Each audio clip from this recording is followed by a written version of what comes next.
જે ધારાસભ્ય પાર્ટીના મેન્ડેટ આપ્યા વગર ચૂંટણી લડવાની વાત કરતા હતા તે જ ધારાસભ્ય આજે ચૂંટણી લડવાથી ઇનકાર કરી રહ્યા છે।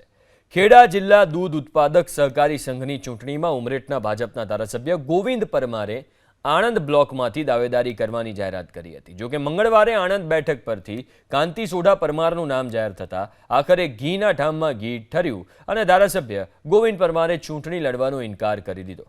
પાર્ટીના હિતને ધ્યાનમાં રાખીને આણંદ બ્લોક બેઠક પરથી ચૂંટણી નહીં લડવાનો અને જે પણ ઉમેદવાર હશે તેને જીતાડવાનો ગોવિંદ પરમારે દાવો કર્યો છે।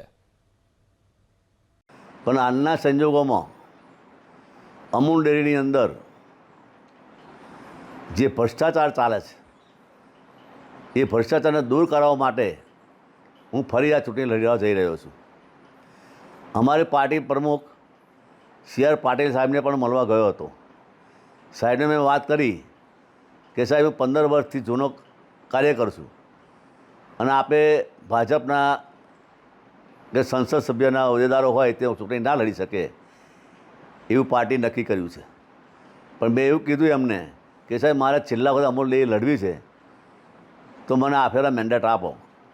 તો એમણે કીધું કે અમે જેને તમે પાર્ટી મત આપે મેન્ડેટ આપે એને તમે જીતાડી લાવજો।